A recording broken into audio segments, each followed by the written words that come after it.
손자병법의 작전편을 공부하기 전에 먼저 필요한 것은 올머리와 갈머리입니다. 왜냐하면 일이 되기 위해서는 먼저 취해야 할 최종 목표를 설정하고 그 설정된 최종 목표를 향해 작전을 세워야 하기 때문입니다. 여기서 최종 목표는 곧 승리이며 전쟁은 승리를 위한 싸움이기 때문입니다. 아셨죠? 무슨 얘기인지. 오늘의 이 강의는 전쟁뿐만 아니라 여러분의 비즈니스, 또 건강, 그리고 개인적 목표를 달성하기 위해 매우 중요한 강의이니 잘 듣고 확실하게 이해하여 반드시 뜻한 바를 모두 이루시기 바랍니다. 먼저 오늘의 이 이야기를 터득하기 위해서는 자신의 문제에 빠져 이해하려고 하면 도리어 길이 보이지 않는다는 것을 유념해야 합니다. 자신의 문제에 빠져서 이해한다고 하는 것이 무슨 얘기냐면은, 예를 들면 사랑에 빠져 있는 사람한테 사랑을 취하는 법을 알려주면 그 방법이 오히려 보이지 않고 더 막막하게 느껴지며, 또 배가 고파 먹을 것이 필요한 사람한테, 그러니까 배고픔에 빠져 있는 사람한테 부자가 되는 법을 알려주면 그 법이 귀에 들어오지 않고, 또 심한 병에 걸려서 죽을지도 모르는 사람한테, 지금 죽을 똥말똥하면서 그렇게 쓰러져 있는 사람한테 건강하게 사는 법을 말해주면 오히려 전혀 납득이 가지 않는 것과 같습니다. 그러니까 이렇게 빠져있는 사람은 오히려 얘기가 제대로 안 들린다, 이런 얘기입니다. 때문에 이와 같은 문제에서 벗어나 객관적으로 들어야만 오늘 강의의 본뜻을 확실하게 이해할 수 있습니다.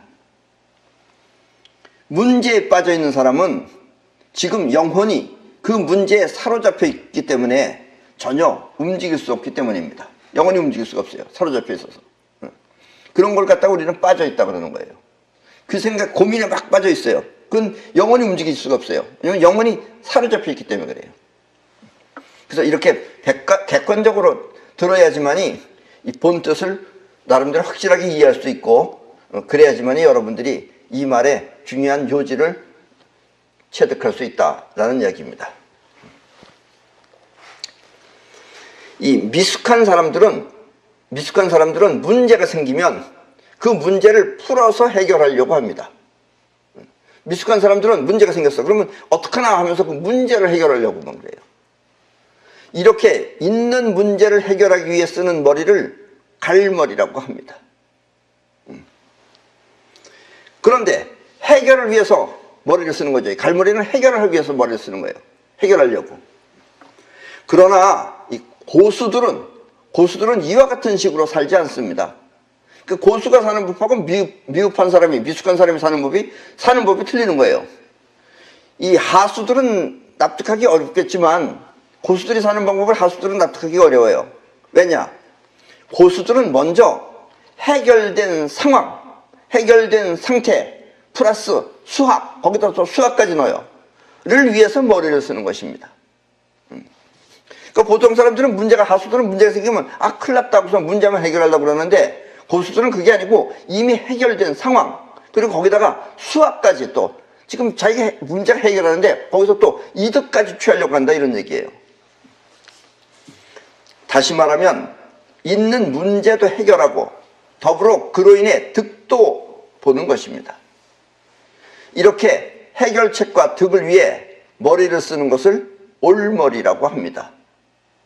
해결과 득이 나타나기 위해 머리를 쓴다는 뜻입니다. 지금까지 이렇게 얘기 들으면 여러분들은 상당히 어려운 얘기처럼 들립니다. 아주 쉽게 예를 들면, 여러분들이 배가 고파서 밥을 사 먹으려고 어느 식당을 찾아간다. 어디를 갈까 하는 것은 갈머리예요. 그게 갈머리예요.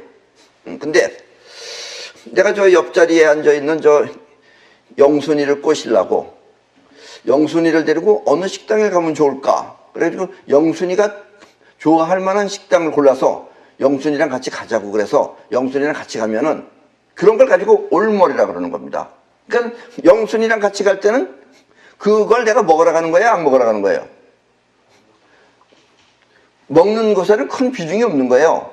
나는 지금 영순이와 데이트하는 것이 내 목적이지. 그러니까 그것을 위해서 갈 때 쓰는 것은 올머리고, 그러니까 최종 목표는 영순이를 데이트하는 겁니다. 근데 갈머리는 단지 먹기 위해서 어디를 갈 것인가 하는 것은 갈머리다, 이런 얘기입니다. 갈머리는 일방적이지만 올머리는 뭔가 미리 최종 목표는 영순 씨를 사귀는 거죠. 예. 사귀기 위해서 가는 것은, 올머리는 사귄다고, 가는 것은, 밥 먹으러 가는 것은 그냥 단지 갈 뿐이다, 이런 얘기입니다. 그래서 올머리와 갈머리는 이런 겁니다. 이 유능한 장수는 먼저 이겨놓고 싸움을 합니다. 예. 이런 게 하수들은 이해를 못하는 거예요. 먼저 이겨놓고 싸움을 합니다. 그리고 건강을 터득한 사람은 아플 때 먼저 낫고 그리고 치료를 합니다. 이것도 상당히 어려운 얘기예요. 그러니까 지금 환자들이 이 말 들으면 이해하겠느냐, 이런 얘기예요. 건강을 터득한 사람은 아플 때 먼저 낫고 그리고 치료를 합니다. 이렇게 말하면 하수들은 말도 안 되는 소리라고 하면서 펄쩍 뜁니다. 그리고 이치에 맞지 않는다고 말합니다. 그러나 내 이야기를 그동안 쭉 들어오신 분들은 이 말이 곧 진리임을 알 수 있을 것입니다.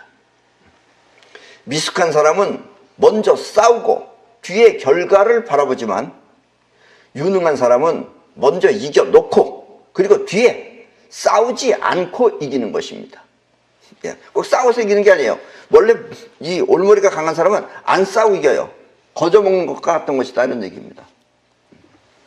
이렇게 원하는 결과를 먼저 생각하고 그 생각대로 이루어내는 것을 올머리라고 합니다. 예. 그러니까 결과를 먼저 생각해 놓고 그 생각대로 이루어지기 위해서 머리를 쓰는 것을 올머리라고 한다라는 이야기입니다. 예. 아셨죠? 여러분들이 보시기에 저 사람은 왜 저렇게 사나? 왜 저렇게 살까? 이렇게 생각될 수도 있어요. 이렇게 사람마다 인생이 서로 다른 이유는 스스로 정한 생명선이 서로 다르기 때문입니다. 여기서 말하는 생명선이라는 것은 없으면 죽을 것 같은 그런 궁극적인 경계선을 말하는 것입니다. 다시 말하면 목숨과도 바꿀 수 있는 그런 어떤 경계선을 말하는 것입니다. 그러니까 생명선이라는 것은 여러분들이 생명을 바쳐가면서라도 목숨보다도 더 중요하게 지켜야 할 것, 이루어야 할 것, 이것이 생명선이에요. 그러니까 생명선이 지금 서로 다른 거예요. 저 사람은 한 달에 1억을 번다. 그럼 저 사람의 생명선은 1억이에요. 난 억 이하로는 벌면 못 살겠다 하는 사람은 1억을 버는 거예요. 근데 난 밥만 먹으면 된다 하는 사람은 그냥 밥만 먹는 게 그 사람의 생명선이에요. 그러니까 스스로 생명선이 밥만 먹고 사는 사람하고 1억 버는 사람하고는 나타나는 결과가 다른 것이다 라는 이야기입니다. 아셨죠? 이거는 학벌 이런 것하고도 아무 관계없습니다. 또 부모가 잘났냐 못났냐 그것도 관계없어요. 스스로 정하는 것입니다. 그래서 어떤 사람은 1000만 원은 꼭 있어야 한다며, 또 그 돈이 없으면 죽을 것 같다고 하면 그 1000만 원이 곧 그 사람의 생명선입니다. 아셨죠? 이 생명선이라는 말 뜻을 잘 이해하세요. 또 어떤 사람은 집은 꼭 있어야 한다며, 그 집이 없어지면 죽을 것 같다고 하면 그 집이 곧 그 사람의 생명선입니다. 이렇게 생명선은 재산뿐만 아니라 그 사람의 철학, 또 사랑하는 사람, 또 조국, 나라, 또 회사, 또 작품, 학위 등 자신의 목숨과도 같이 소중한 것은 모두 여기에 속합니다. 그리고 그거를 위해서 살고 있는 거예요. 바꿔서 말하면 목숨을 걸고라도 지켜야 할 소중한 것은 모두 생명선인 것입니다. 이렇게 자기 자신의 인생을 걸고 목숨처럼 지켜야 할 소중한 것을 생명선이라고 합니다. 인생은 이렇게 스스로 정한 생명선을 따라 서로 다른 삶을 살게 되는 것입니다. 그리고 이 생명선은 올머리의 최종 목표인 것입니다. 그래서 왜 저 사람 저렇게 살까? 저 사람의 생명선이 저렇기 때문에 그래요. 그러니까 지금 이런 말 하면 여러분들은 내 생명선은 이거였구나 그거 지금 생각되실 겁니다. 그렇죠? 근데 그것조차 없는 사람은 어떻게 살겠어요? 예.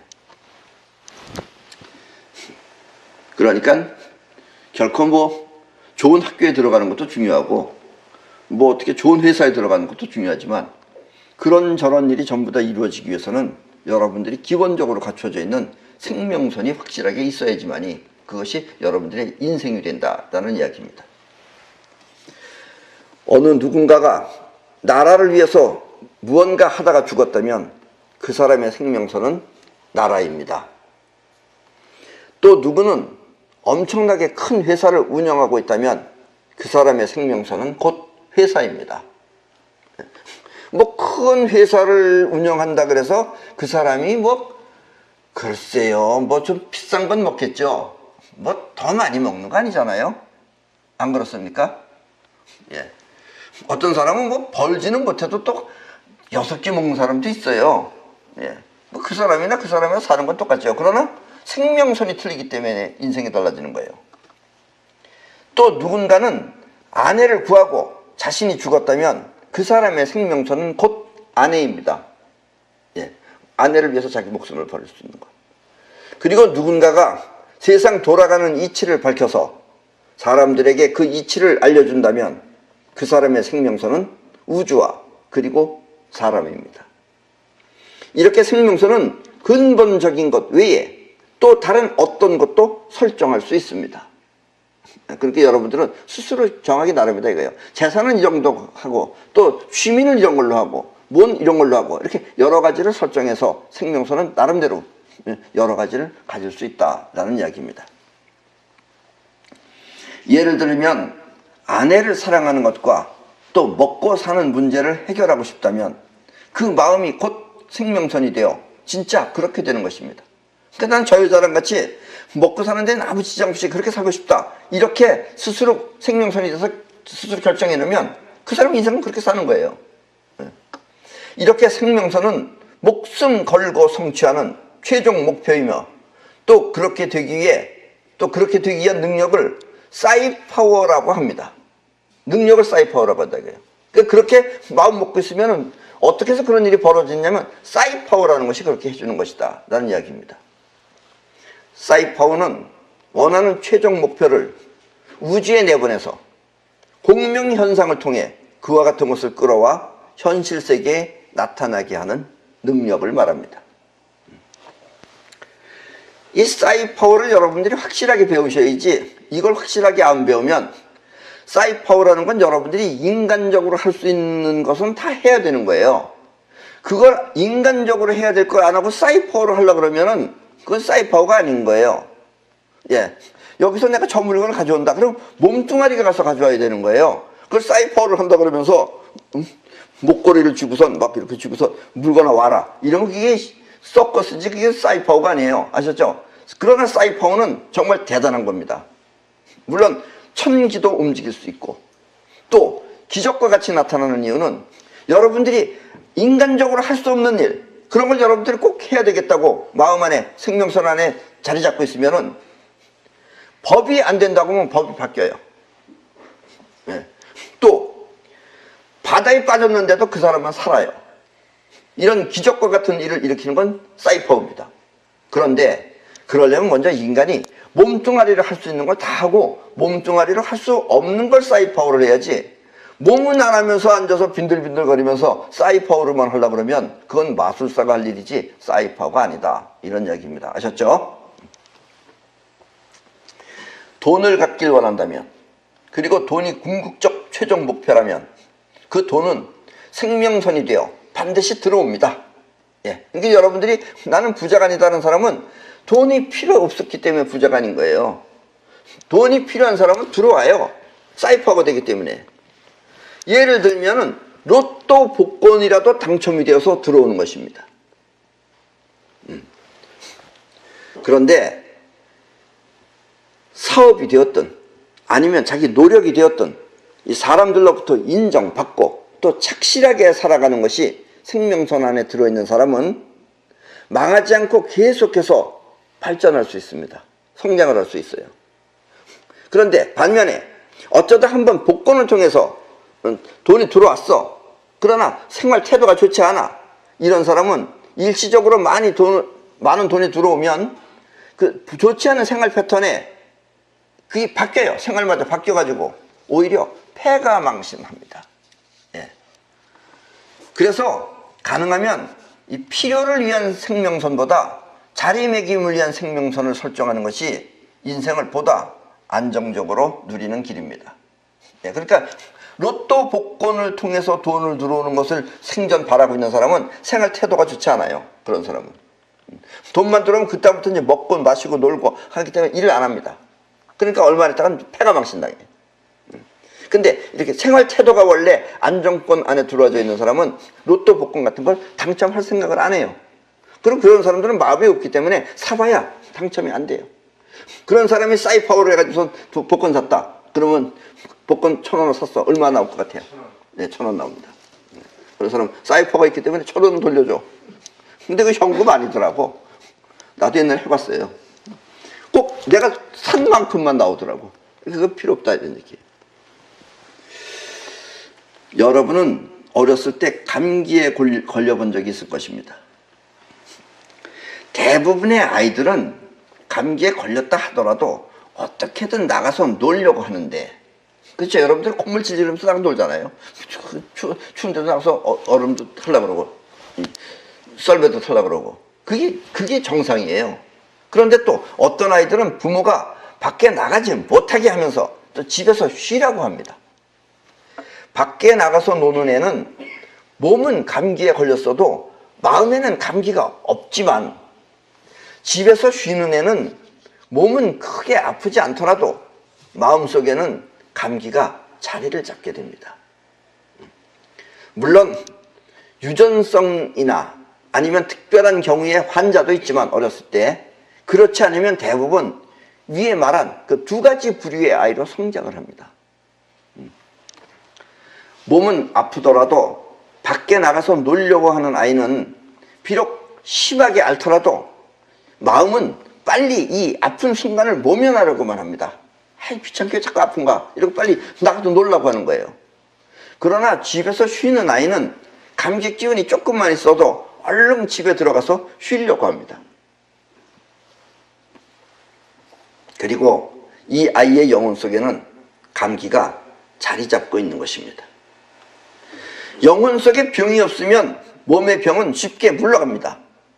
그러나 몸이 별로 아프지 않더라도 영혼 속에 병이 있으면 그 사람의 인생은 반드시 병이 따라옵니다. 그러니까 여러분들이 난 왜 이런 병에 걸렸나 하는 것에 대한 지금 답입니다, 이게. 그리하여 처음에는 사소한 병으로 시작해 차츰 심한 상태로 커져가는 것입니다. 병도 점점 이렇게 발전을 해요. 왜냐하면 영혼 안에 꼭 들어있으면 영혼이 그걸 불러들이는 거예요. 사실 우리 몸의 그 아픔, 몸이 아프다라는 그 아픈 것은 또 다시 아프지 말라고 몸이 보낸 신호입니다. 그게. 왜냐면 몸이 말할 수 있으려면 아파야 될 거 아니에요. 때문에 그때마다 그 건강법을 통해서 아픈 상태를 쫓아버리면 됩니다.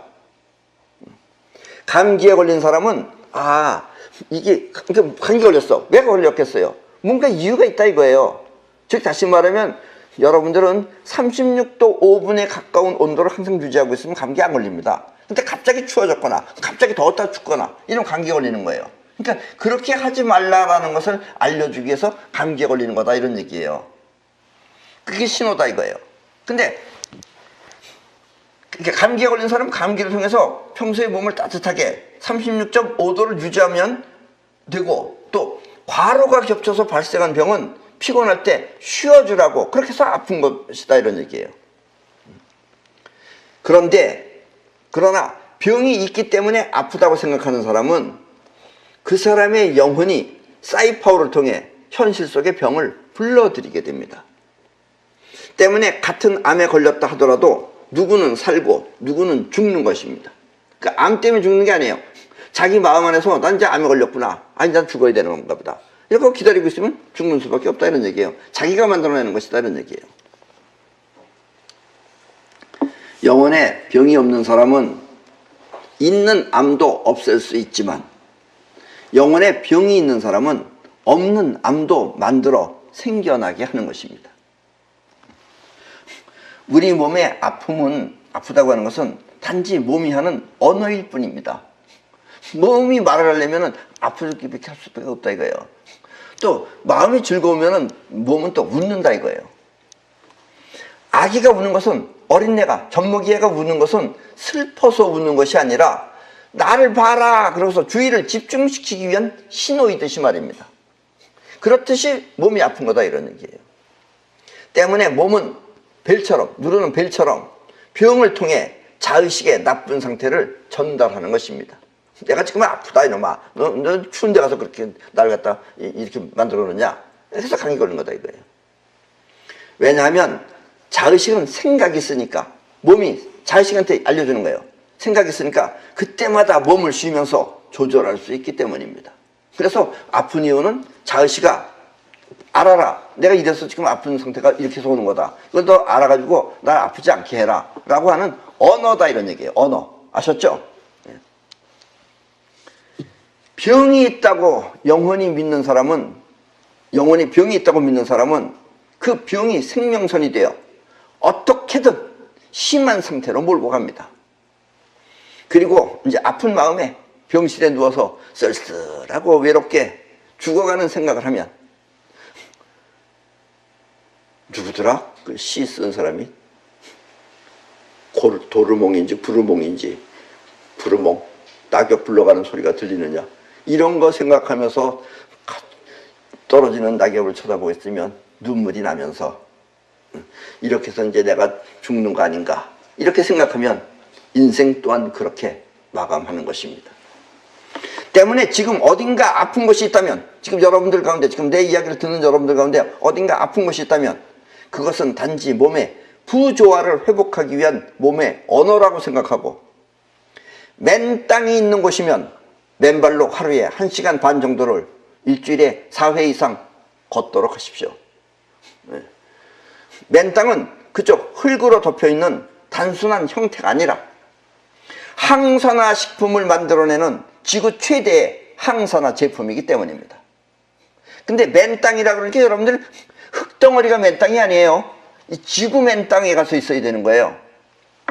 나는 이렇게 맨발로 맨 땅을 밟아 건강하게 사는 건강법을 맨땅 요법이라고 하여서 많은 사람들한테 지금 알리고 있습니다.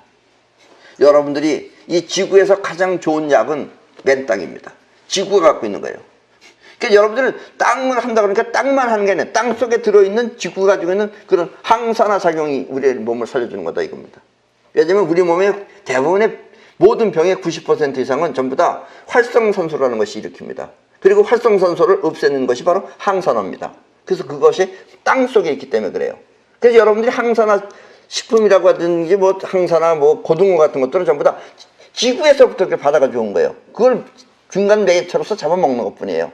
근데 여러분들이 맨발로 맨 땅을 밟으면 그것을 직접 받는 것이다 라는 이야기입니다. 그리고 맨발로 걷기에 또 위험한 것, 돌이 좀 삐죽삐죽하다 이렇게 위험한 것은 맨발로 걷는 것과 똑같은 효과를 낼 수 있도록 맨땅 신발을 만들었으며 또 잠잘 때도 맨땅 요법과 똑같은 효과를 볼 수 있도록 맨땅 침구를 개발해 놓았으니까 필요하신 분들은 인터넷에 육각나라에 들어가서 구입하시면 됩니다. 우리가 카이스트에 있는 사람들하고 같이 이거 전부 다 만들었습니다. 그리고 이건 전부 다 아주 거의 100% 옳은 제품입니다. 물론 뭐 비싼 제품은 아닙니다. 그렇게 여러분들의 건강을 위해서 우리가 개발한 겁니다. 우리 자신이 쓰기 위해서 만든 거예요. 지난주에는 어떤 여자분이 이 내 강의를 듣고 맨땅 요법을 해본 결과 평생 동안 그 엉덩이에 낫지 않고 알아오던 그 포진이라는 것이 깜짝같이 없어졌다며 매우 기뻐하였습니다. 그러니까 여러분들도 무척까지 땀이 날 어떻게 해. 라고 생각하지 마시고, 그죠? 여러분들의 머리 안에, 영혼 안에 병이 없고, 그 다음에 맨땅만 있으면 여러분들은 얼마든지 건강해질 수 있는 것이다 라는 이야기입니다. 이렇게 맨땅과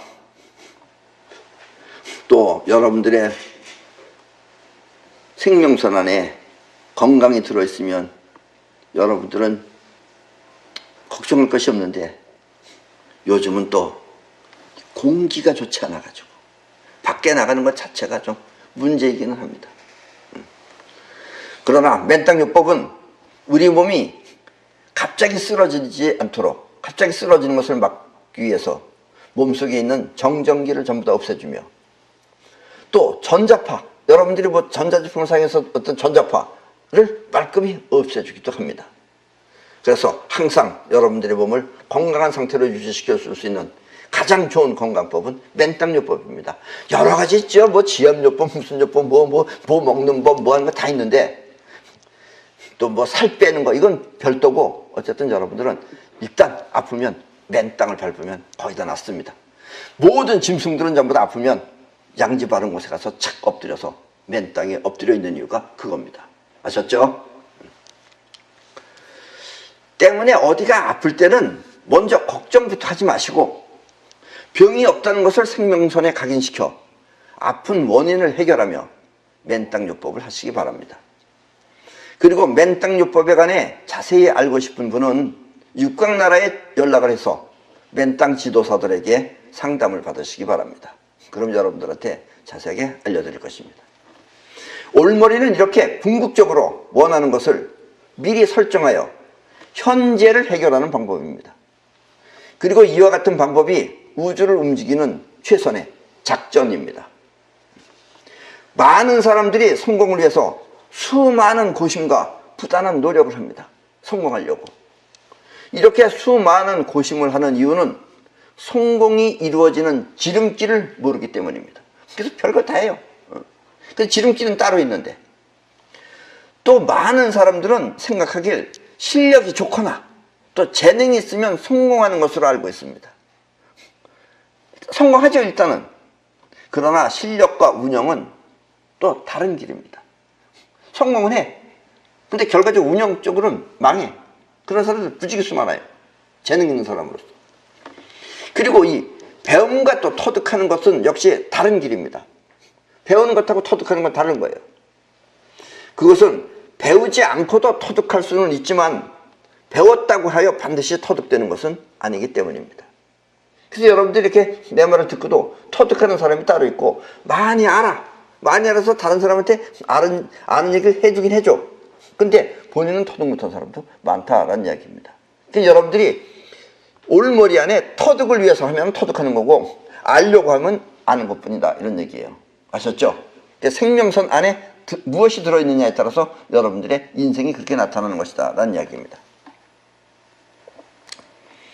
어쩌면 이게 우리 인생은 가장 행복하게 사는 방법이 해탈일 수가 있습니다. 그러나 일반 사람들은 해탈을 위한 길이, 해탈하기 위한 그 길이 오히려 해탈을 얻는 것보다 더 큰 괴로움일 수도 있습니다. 그래서 함부로 되는 것이 아니다라는 얘기예요. 다 하려고 그래. 근데 안 된다, 이런 얘기예요. 이 말은 해탈을 포기하고 사는 삶이 더 행복할 수도 있다는 뜻입니다.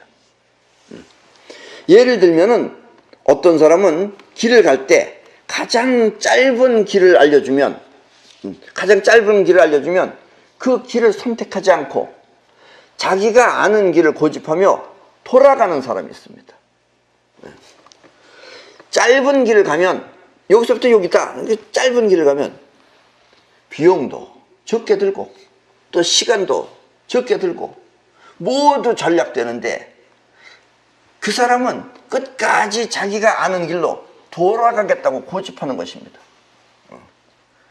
그러니까 그 사람은 현실적으로 손해를 보더라도 마음이 편한 쪽을 선택하겠다라는 뜻이에요. 이런 사람은 부처가 되기보다 중생으로 사는 것이 더 행복한 것입니다. 그러니까 꼭 좋다 그래서 좋은 게 아니다, 이런 얘기예요.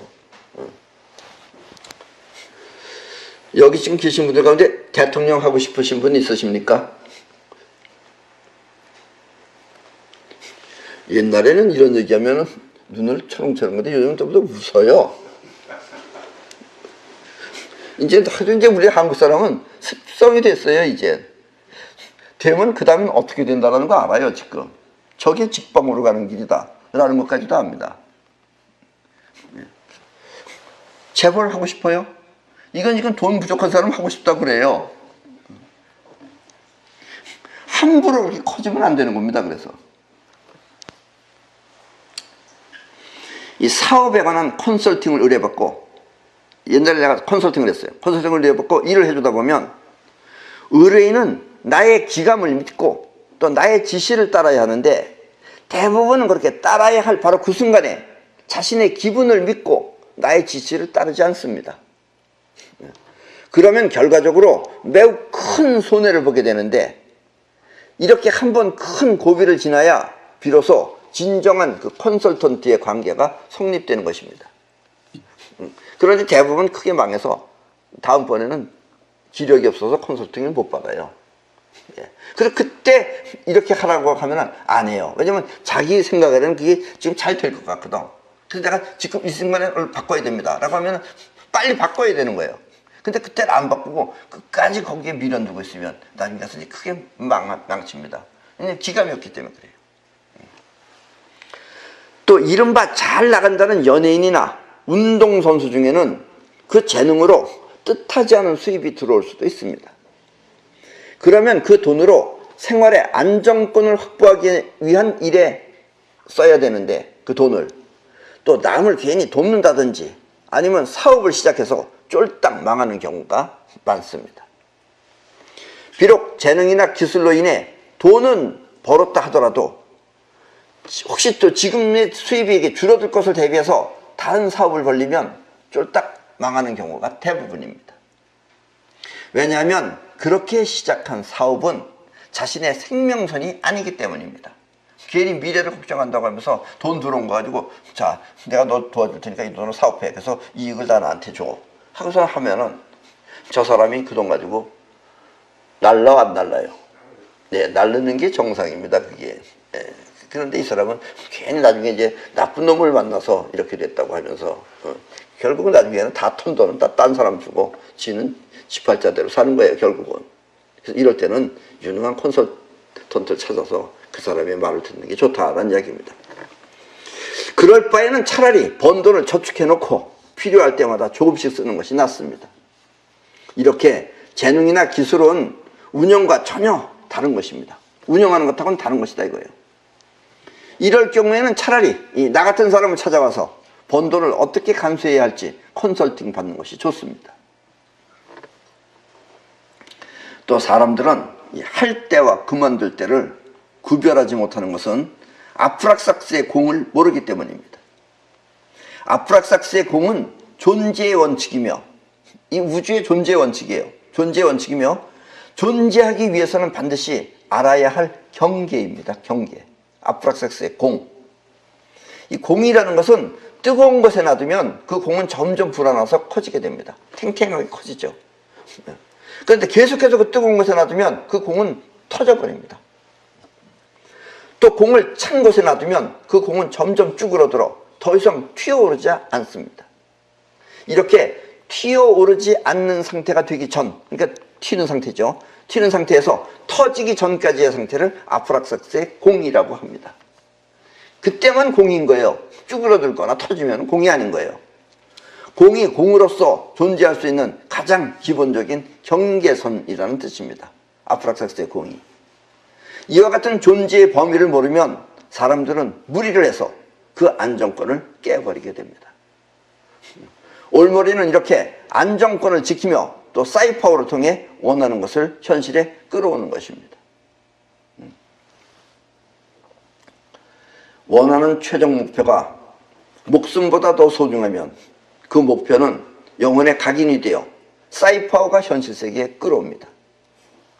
작전은 이렇게 끌어오는 힘과 또 뻗어나가는 힘이 7대3일 때 가장 잘 세운 것이 됩니다. 작전이라고 하는 것은 끌어당기는 힘이 7, 그리고 뻗어나가는 힘이 30%. 이때가 가장 잘 세운 작전이다라는 이야기예요. 이와 같은 7대3의 비율을 황금률이라고 합니다. 이것이 우주를 통해 원하는 것을 성취하는 최선의 작전입니다. 이렇게 이룬다는 것은 곧 끌어오는 것입니다. 끌어와서 이루어지는 것이다라는 얘기예요. 여기서 매우 중요한 한 가지가 있는데 이것을 알아야 원하는 것을 모두 누리며 살아갈 수가 있습니다. 그것은 바로 우주의 원리를 아는 사람은 모든 것이 감사하고 또 그렇게 감사한 마음을 갖고 있으면 우주로부터 보호를 받아 만사가 무사하게 뜻하는 바 모두를 이룰 수 있다는 것입니다. 다시 한번 말하면 여러분들이 이 세상에 누리는 것은 전부 다 우주에 대한 감사함을 갖고 있어야 됩니다. 감사함을 갖고 있어야지만이 우주가 여러분들을 보호를 받을 수가 있어요. 근데 이 있는 것에 대한 감사함을 모르고 자기한테만 빠져 있게 되면, 자기 이득만 취하게 되면은, 그러면은 여러분들은 우주로부터 감사함을 느끼지 않게 되면 여러분들은 남한테 욕먹는 현상이 벌어집니다. 그래서 항상 모든 일이 벌어질 수 있는 것은 감사하게 생각해야지만이 여러분들은 무사하게 만사를 누릴 수 있다라는 이야기입니다. 이익은 손해를 막는 것에서부터 시작하고, 그래서 사람들은 이익만 생각하지 손해를 막는 건 생각을 안 해요. 손해를 막는 것이 곧 이익의 시작이다라는 뜻이에요. 또 싸움은 빨리 끝나야 손해가 줄어듭니다. 그걸 몇 년 동안 질질 끌면은 지쳐서 못해요 이제. 그래서 싸울 것은 빨리 끝내야 됩니다. 그리고 감당할 수 없을 만큼 큰 이익은 도리어 자신의 존재를 위협하는 무리가 됩니다. 그래서 너무 큰 걸 자기가 원해서 바라면은 자기는 망가져서 없어져 버려요. 그러니까 무리하지 않게 자기한테 자기 몸이 견딜 수 있을 만큼만 해야지. 자기가 좀 수영 조금 할 줄 안다 그래가지고 저기 어디 바다를 건너서 부산 앞바다에서부터 LA까지 간다고 헤엄쳐서 가면은 중간에 몸이 죽어서 없어진다라는 이야기입니다. 그래서 감당할 수 없을 만큼 큰 이익은 도리어 자신의 존재를 위협하는 무리가 됩니다. 때문에 시작은 가까운 곳에서 먼 곳으로 키워나가야 하고, 또 일은 끝에서부터 시작해야 하며, 또 부득이 남한테 빌려줘야 할 경우에는 줄 수 있는 만큼 빌려줘야 합니다. 여러분들은 이걸 먼저 생각해야 됩니다. 내가 저 사람을 살려준다는 것은 내가 살아야지만 저 사람을 도와줄 수가 있어요. 그러니까 나 죽고 저 사람 살려준다. 뭐 그럴 수도 있죠. 그러나 그렇게 되면은 자기는 없어지는 거예요. 그리고 그건 바람직한 것은 아니에요. 그러니까 먼저 내가 살아야 돼요. 내가 살아야지 저 사람을 다시 살려줄 수 있어요. 그러니까 아까도 얘기했지만 황금률은 7대3입니다. 근데 여러분들이 가지고 있는 뭐 재산이 됐든 뭐가 됐든 70%가 바깥으로 나가면 안 되는 거예요. 그건 여러분들이 꼭 지켜야 되는 겁니다. 그리고 남한테 뭘 빌려주더라도 30% 안에서는 빌려줘야 됩니다. 그리고 또 사람이 이런 걸로다가 이제 인연이 끝나버리게 됩니다. 왜냐면 내가 저 사람 빌려줬는데 저 사람이 나한테 갚지 못했다. 그 사람이 벌써 빚을 많이 졌다는 것은 어딘가 지금 사람이 뭔가 잘못된 사람이기 때문에 빚을 질 수 있는 사람이에요. 그렇다고 내가 빌려줬다 그래서 당장에 그걸 갚을 수 있는 그런 처지의 사람이 아닌 것이다라는 얘기예요. 그러니까 그럴 때는 내가 줄 수 있을 만큼만 빌려줘라라는 얘기예요. 그래서 설사 저 사람이 못 갚아줬다 할 때는 마음 안에서 줬다라고 생각하면은 인간관계는 끊어지지 않는다라는 이야기입니다. 그래서 남을 빌려줄 때는 반드시 줄 수 있을 만큼만 빌려줘야 합니다.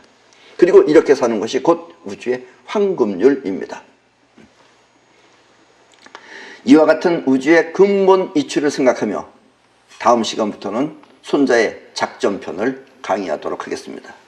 그럼 오늘 강의는 이것으로 마치겠습니다.